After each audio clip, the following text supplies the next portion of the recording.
Hey everyone, Trevor Huntsinger here with the Anderson Hicks Group, and today I have the pleasure of sitting down with Araceli Ibarra. Araceli, you're an agent on our team, and we just want to get to know a little bit about you. Yes. Well, hello, Trevor. Hello. As you said, my name is Araceli Ibarra, and I am born and raised here in Idaho.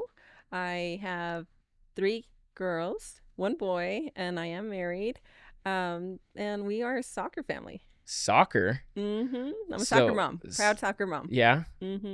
So that's how my wife's family is, my in-laws. My wife's grandpa, so my grandpa, he was the president of PVSC, which is Portland Valley Soccer Club in Pocatello for like 20 years. He was the head girls soccer coach at Highland High School forever. So when my wife and I started dating, of course, do you like soccer? No.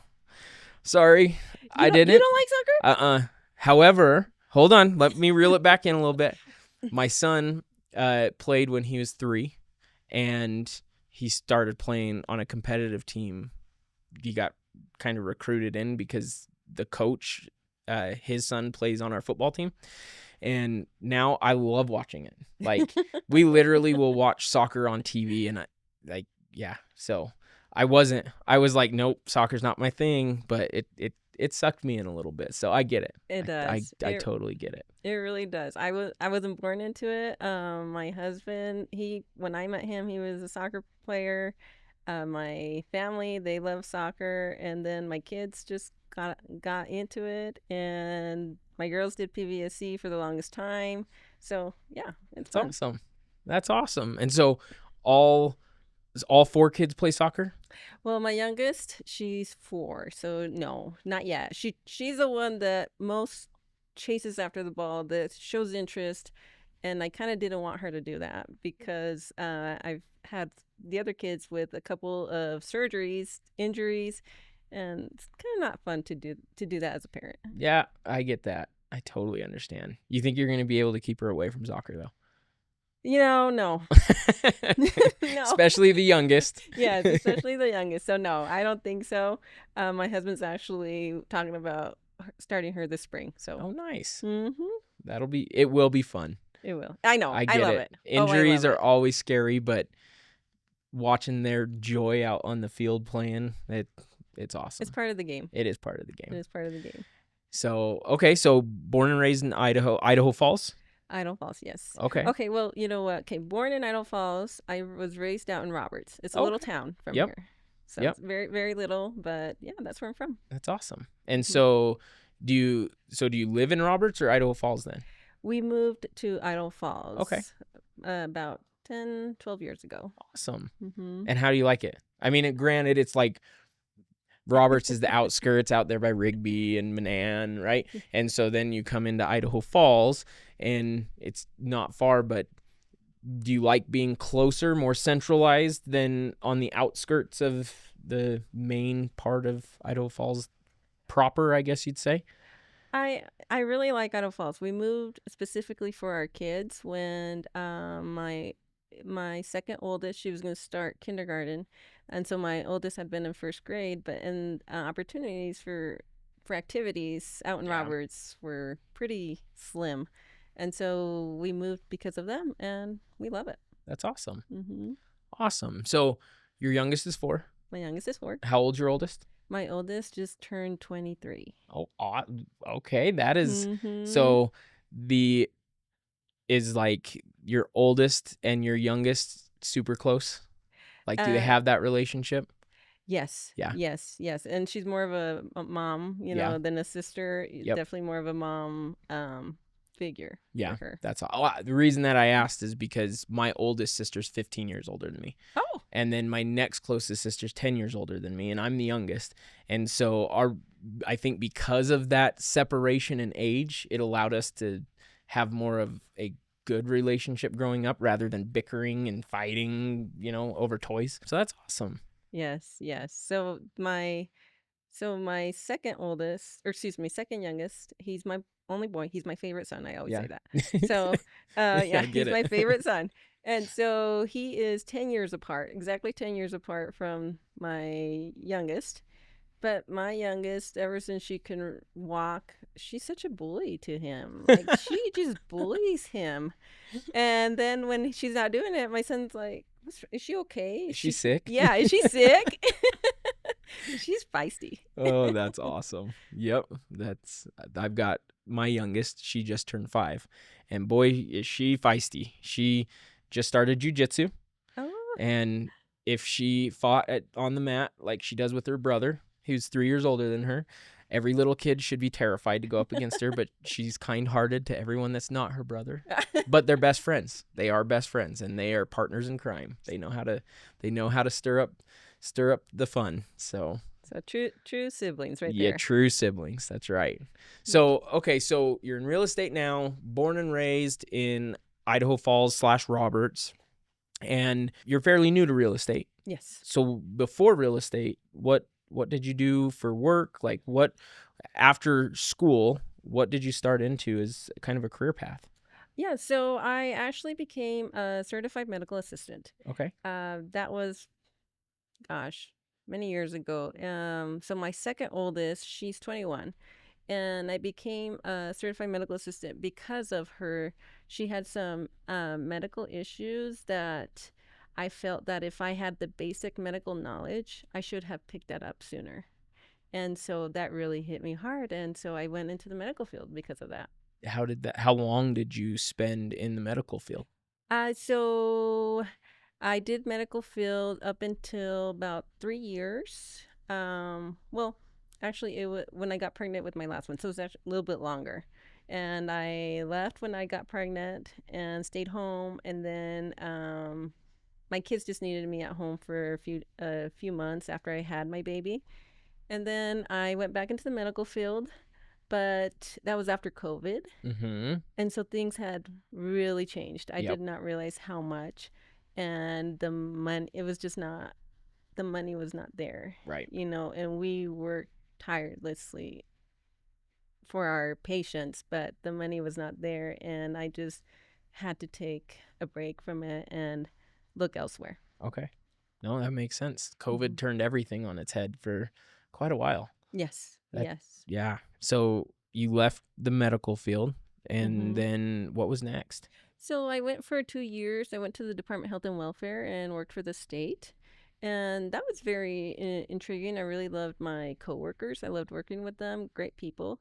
But it still didn't fulfill me. Yeah. It still did not.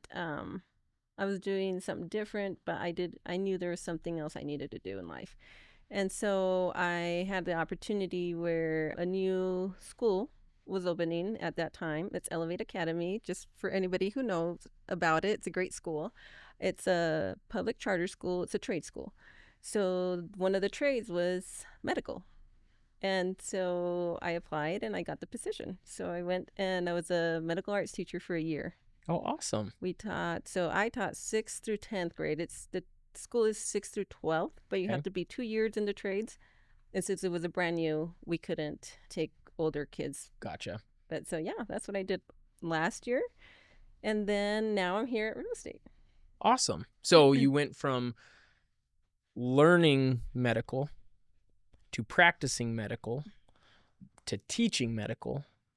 What was your favorite of the three? So far, my favorite thing that I've done has been teaching. Teaching? It was the hardest, most rewarding job I've ever had. Yeah. I miss my kids, and our teachers don't get paid enough. No, they do not. For what they do. It opened my eyes in a whole different world. I believe it's tough being a kid nowadays. They're exposed to so many things, and it's hard to tell parents what they're exposed to. So I had a lot of kids talking to me, and my heart goes out to them. So yes, teachers have a special place in my heart. I know, especially through the pandemic, a lot of people recognized, like, because of all the parents who all of a sudden became teachers for homeschool and online school, never really knew.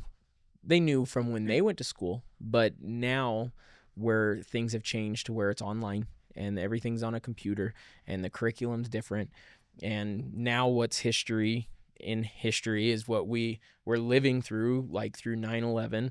Like, so much has changed that I know I was able to gain some perspective of having our daughter at home and the work she had to do.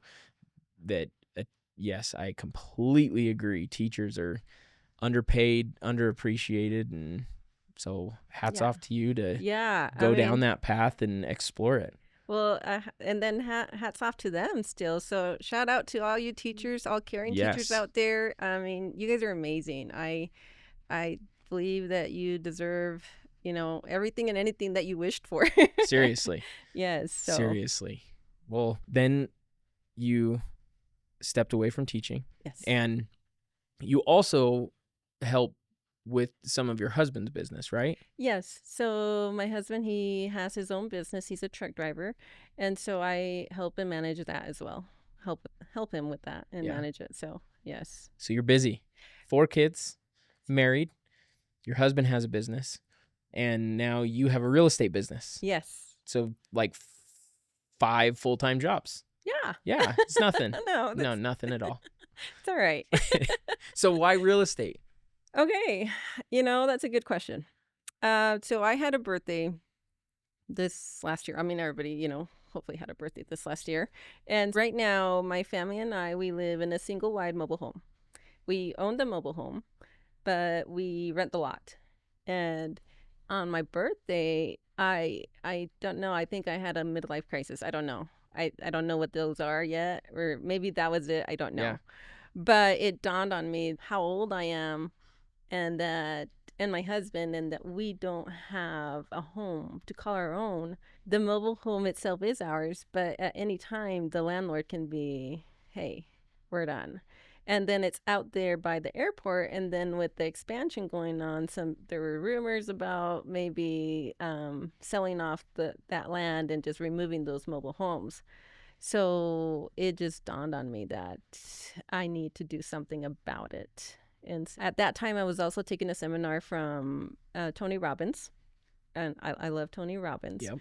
And his motto has always been, the best way to learn things is just dive right in. Dive right in.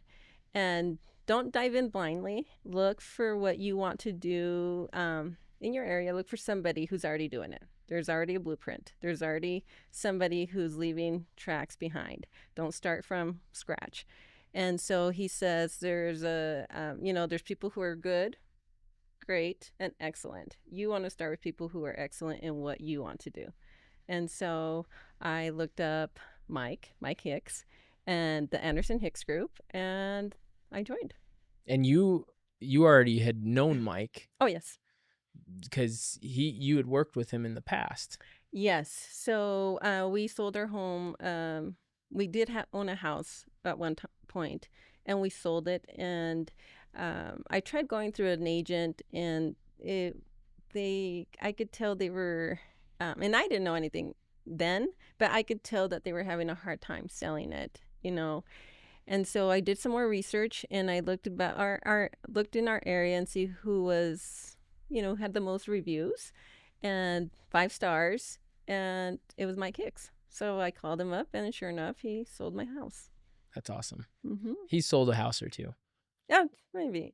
Just a couple. Yeah, just a couple. Yeah, he knows a little bit about the industry. Oh, yes. So, okay, so you formed that relationship with Mike when he helped you sell your home. Yes. And on your birthday, you had this realization that you wanted to shake things up.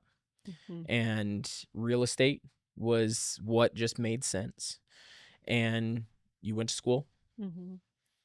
And you did the coursework of what a lot of people takes 2 months in person, not online, in person, in 2 weeks. Yes.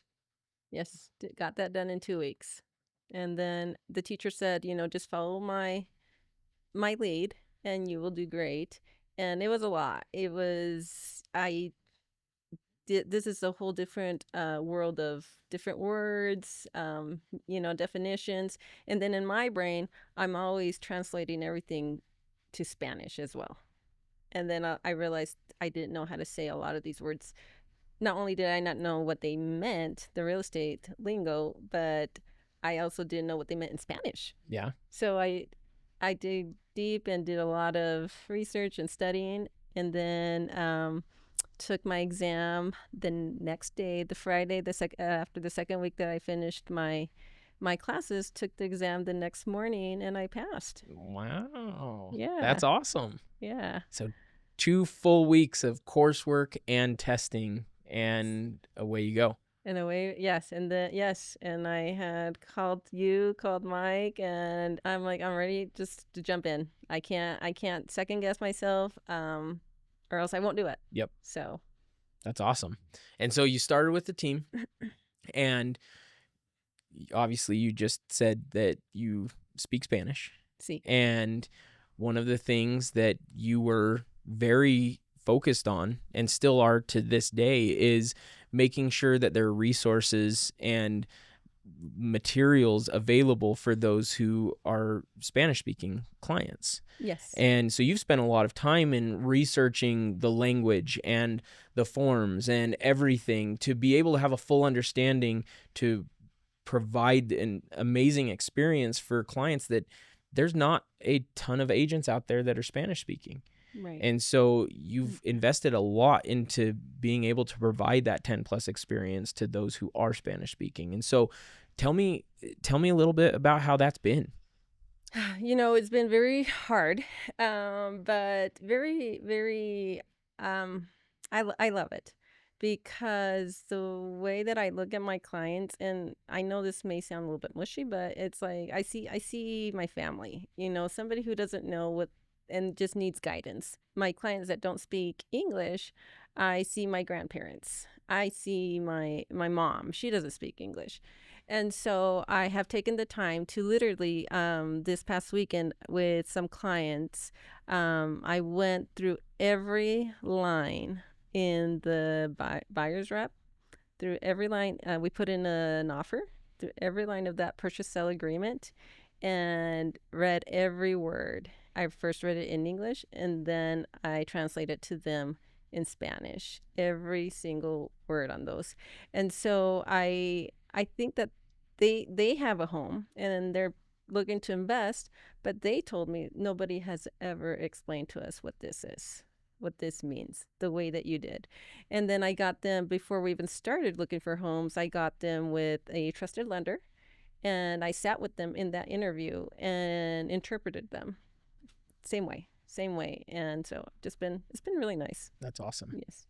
And it's tough because in like Idaho only produces forms in English, Oh yeah. right? So all of the state approved real estate forms that are vetted by attorneys and everything like that, they're all in English.